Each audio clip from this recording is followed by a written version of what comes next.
SIT-এ প্ৰথম চাৰ্জশ্বিট দিব ঘটনাটোৰ ওপৰত, মাৰ্ডাৰৰ ওপৰত। বাট আফটাৰ ডেট ইজ ডান, আমি আৰু এটা তদন্ত কৰিবলৈ নিৰ্দেশ দিছোঁ, কাৰণ বহুত কথা তেওঁৰ উপলব্ধ হৈছে। The story begin from before Covid.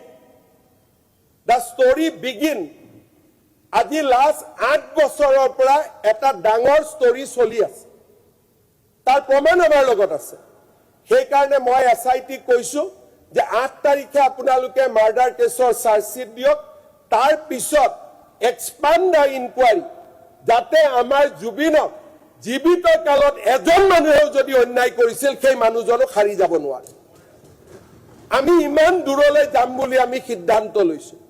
মই ভাবোঁ সময়ৰ কষটিশীলে আমাক প্ৰমাণ কৰিব যে অসমৰ যুৱ প্ৰজন্মৰ হাৰ্টথ্ৰব, আমাৰ মৰমৰ আদৰৰ জুবিন গাৰ্গক ন্যায় প্ৰদান কৰিবৰ কাৰণে এইখন চৰকাৰে লোৱা প্ৰচেষ্টা।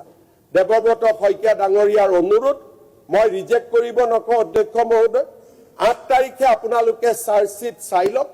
চাৰ্জশ্বিট হোৱাৰ পিছত